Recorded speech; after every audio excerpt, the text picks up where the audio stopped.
intensyvioje žemdirbystėje visada didelis dėmesys buvo skiriamas augalų mitybai.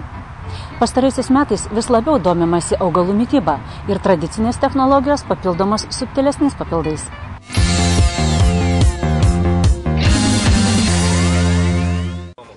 Jaunius Tonkus pradėjo ūkininkauti jau tvirtai ant kojų pastatytame tėvų ūkyje. Daugeliui kyla mintis, kad vyrui pasisekė, nepatyrė sunkumų, nepritekliaus, kaip kad kiti, pradėjo kurtis plyname lauke.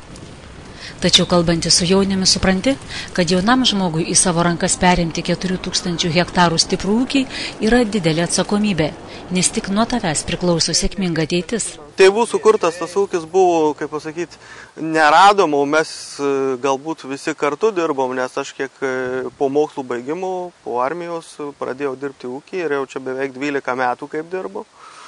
O agronomaut pradėjau jau kokį 5 metai, po biskį viskas keitėsi, kai sakyt, ir veislės keičiasi, ir technologijos keičiasi, ir gamyba pati keičiasi, ir ateina kitos veislės, kurių nesitikėjom, pavyzdžiui, kaip pupos, kukurūzas, grūdam auginamas jau, kuris yra jau 7 metai ir gana labai sėkmingai tai daroma. Žinoma, be kviečių, miežių čia, kaip ir kitose ūkiuose, neapsieinama. Nors derliui didžiausią įtaką turi gamtos sąlygos, tačiau Jaunius Tonkus užtikrintai sakė, kad nežiūrint pasitaikančių nepalankių orų, derliai kasmet gerėja.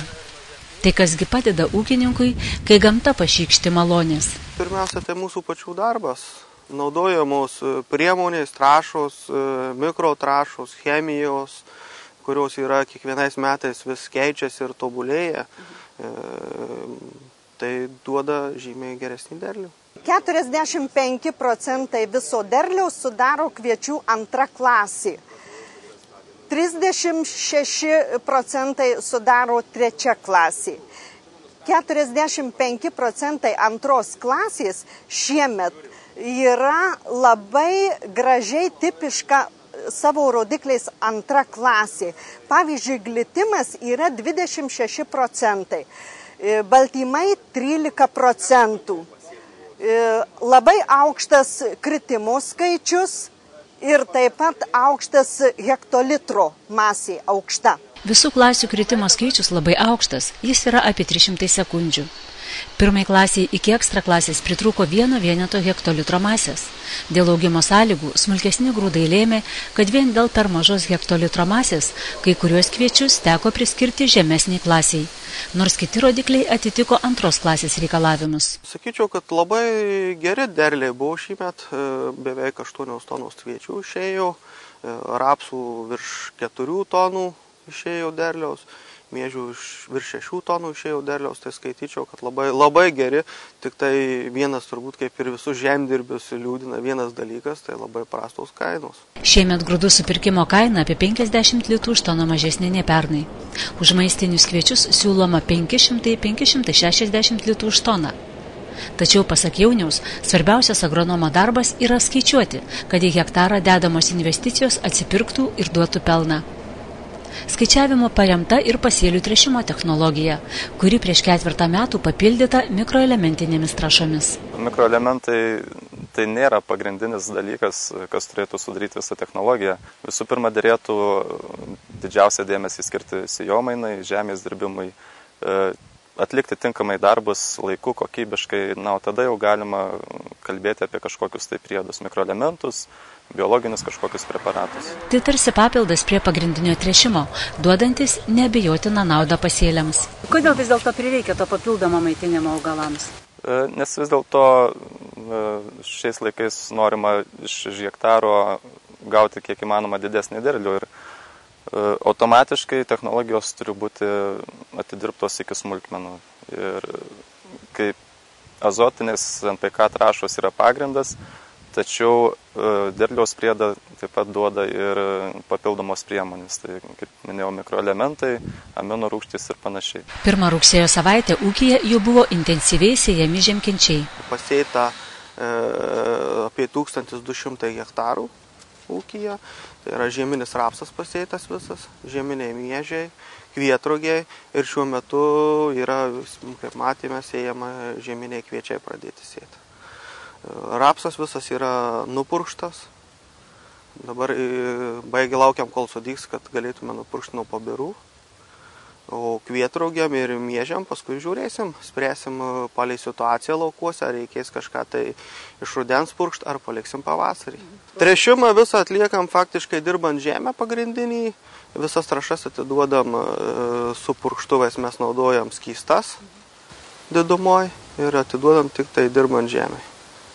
O jau paskui papildomai kažko tai nebent mikrotrašų, jeigu reikės, matysim, kai vystysis, kadangi pakolkas ruduo šiltas. Žiūrėsim, kas toliau bus, palei situaciją. Gal ir reikės mikrotrašų, sunku pasakyti dabar, ką nors. Jūsų technologijoje kada atsirado mikroelementai, tos mikroelementinės trąšos? Kaip tik atsirado rinkoje, nuo to ir prasidėjo mikroelementinės trąšos. Pagrindė nedaug tuo metu firmų tiekė, dabar jau jų yra didelis pasirinkimas visokių ir įvairiausių. Ir skaityčiau, kad kokį 5, 6, 7 metai jau mes kaip jas naudojam tikrai. Pagal ką renkatės trąšą, tiekėją trąšos? Palei patikimumo, kokybę, laiką pristatymų, kainą. Ar visiems pasėliams jas naudojate? Taip, be išimties. Pradėjus naudoti mikroelementinės trąšas, pajutote skirtumus, augimo skirtumus, išvaizdos pasėlio skirtumus, derliaus, kažkokius tai kokybinius ar kiekybinius? Taip, matosi, kad būna, kad trūksta mangano ar dar kažkokių mikroelementų ir panaudojus tikrai matosi efektas ir vat, kaip matėm, burbuoliai kukurūzų žymiai geriau užpildytos yra vien tik tai dėl to, kad naudojama mikroelementinės trąšos ir priedų prie pagrindinių trąšų. Nes jeigu naudoti vien tik tai be pagrindinių tręšimų, tai turbūt irgi niekas neišeitų. Čia yra kaip priedas, kaip prie duonos sviestas, sakykime, kažkas tokio. Ūkyje labai atidžiai sudaroma sėjomaina. Tai irgi vienas iš veiksnių, padedantis išvengti derliaus nepastovumo. Mūsų ūkyje yra pagrindinės kelios kultūros, tai kviečiai žieminiai, kurie turbūt nepakeičiami yra, kukurūzas, nauja kultūra 2 metai, kai mes auginame pupos, rapsas vasarinis žieminis. Tokia naujovė yra faktiškai nesėjame vasarinių kviečių ir miežių.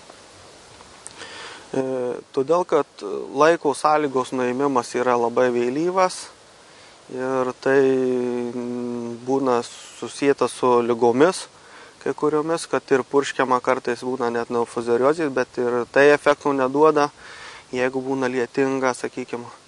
O kukurūzą, tai ką, kukurūzų kviečių turbūt daug kas žino, kad nelabai galima sėti, nes kukurūzas iššaukia fuzariozę. Tai padaro papildomas investicijas į purškimus į pasėlių kviečių. Tai būna sėjama pupos, rapsas po jojų. Taip ir vyksta rotacija tokia.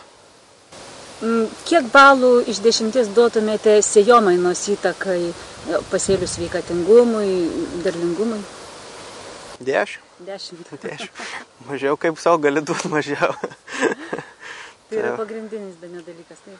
Taip, sėjomaina vis dėlto savo daro ir kukurūzas nupjaunantis, jis lieka visą didelį masę ant žemės, tai mums leidžia dar vieną tokį dalyką daryti ūkiam kelinti metai, 2 metai, kai mes 3 metai, sakykime, mes surinkinėjom šiaudus, juos pardavinėjom.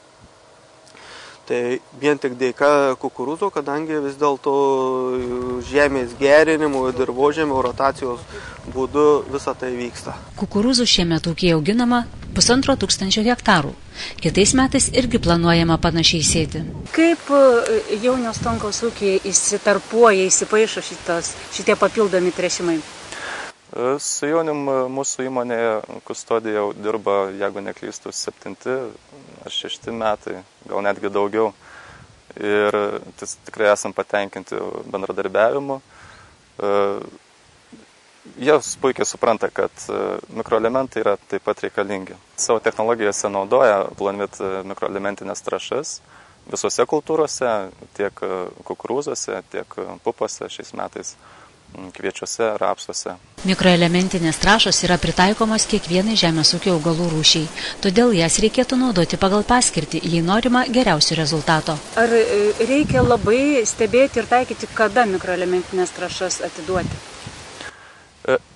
Tai reikėtų iš tikrųjų daryti labiau profilaktiškai, nes kai mes susilaukiam kažkokios mikroelemento požymio, trūkumo požymio, tuomet jau žala būna padaryta. Todėl reikėtų stengtis naudoti profilaktiškai, kad tų požymių mes nesusilauktume. Agronomas patarė rudenį per daug neinvestuoti į mikroelementinės trąšas, tačiau derėtų apsidrausti ir jų turėti tam atvejui, jei laukiantys žiemos augalai pritrūktų jėgos, būtų silpni ir dėl to jiems kiltų pavojus žiemą.